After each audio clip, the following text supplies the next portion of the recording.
Bakit po kailangan ng surge fee? At bakit dapat mas mataas ito ngayong holiday season? Okay, ano po bang surge fee? Ang surge fee po, yan yung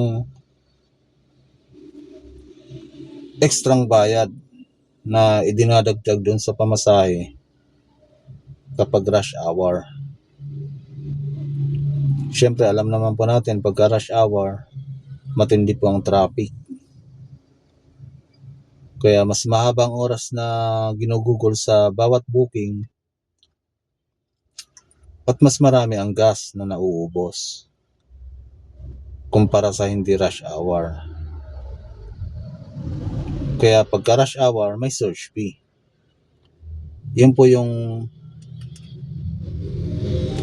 pantapal namin dun sa sobrang gas na nakonsumo namin at sa dagdag na oras na kinonsumo namin sa bawat booking. Kaya kailangan po ang surge fee. Bakit po dapat mas mataas ito ngayong holiday season? Kasi syempre po, alam naman po natin,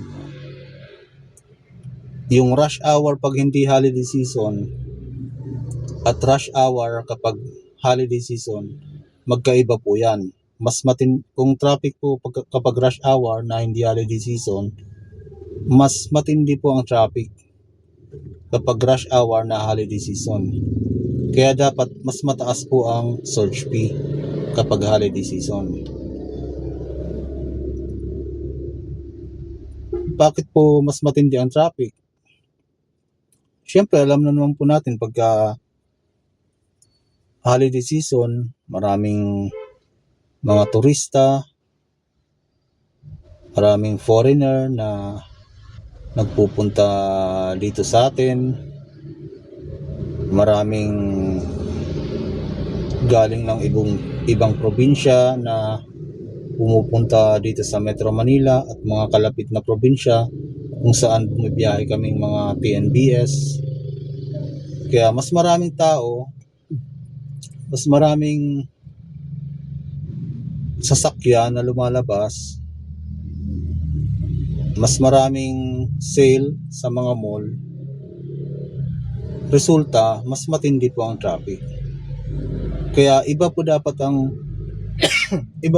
ang surge fee kapag normal na rush hour tsaka kapag holiday season. Ganun po. Kaya kailangan po ang surge fee. Alam niyo po ba pagka hindi rush hour at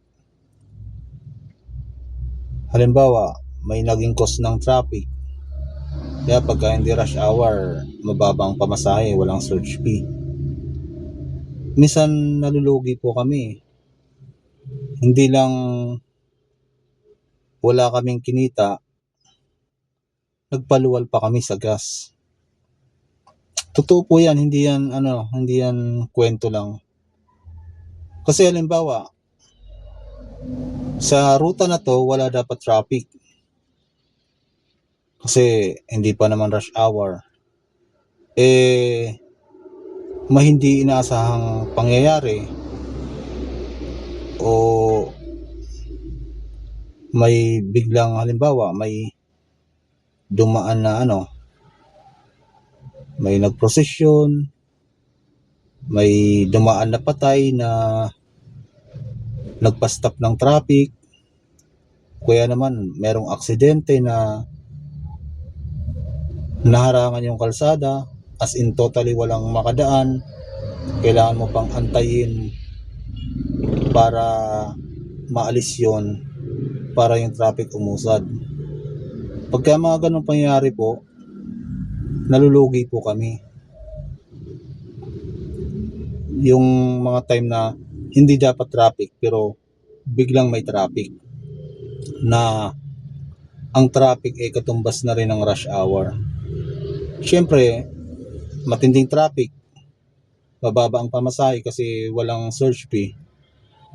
E di siyempre, yung kita namin doon lang sa gas na punta. Pagka mga ganun, wala na nga kaming ano dun eh, wala na kaming magagawa dun eh. Kasi hindi naman inaasahan yung mga ganun.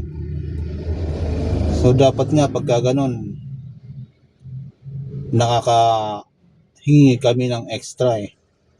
Pero bawal po sa amin yon. Kumbaga yung customer na magkukusa, ay kuya pasensya, may mga customer na ganun eh, sabihin, ay kuya pasensya na, biglang naipit tayo sa traffic, mag-a-add na lang, ito na lang add ko sa'yo, ganon. Pero pagka ang customer, may mga ganong pangyayari, biglang na traffic, tapos hindi nag-add yung customer, lugi na kami doon. Kasi hindi naman kami nanghihingi eh. Kaya sana naman pagka rush hour, lalo na ngayon holiday season, huwag naman natin ipagkait ang surge fee. Hindi naman yan para sa amin lang eh. Para yan sa sa dagdag na oras at dagdag na gas na nakukonsumo namin sa bawat booking. Kaya po kailangan ng surge fee. Kaya sana sa LTFRB, sana ang memo nyo ngayon na mag-start sa December 17 na pagbawas sa surge fee, sana naman mapag-aralan nyo muna yon at ma-suspend nyo muna yon. Kasi isipin nyo rin yung mga maapektuhan, hindi lang po kaming mga driver. Siyempre pagka mababa po ang surge fee, pagka rush hour, lalo na ngayong holiday season, mas matindi ang traffic, baka ang ibang driver dyan hindi na bumiyahe kapag rush hour, magpahinga muna. Sino pang maapektuhan? Yung mga passenger din na nangangailangan ng serbisyo ng TNBS. Baka mamaya naman yung mga regular talagang nagbubook dyan na papasok sa trabaho, pauwi, papunta sa pupuntahan, pauwi, laging nagbubook ng TNBS, baka yung pa yung walang reklamo. Baka yung mga nagreklamo, baka hindi naman talaga nagbubook sa TNBS. Yun ang mahirap doon. Maapektuhan yung mga regular na nagbubook na wala namang reklamo sa naging desisyon ng LTFRB dahil dun sa ilang nagreklamo na baka hindi naman talaga regular na nagbubook sa mga ride hailing. So sana sa LTFRB pag-aralan nyo po yan. Pag-aralan nyo yung magiging epekto, yung magiging impact nyan, hindi lang sa mga driver kundi pati sa mga passenger.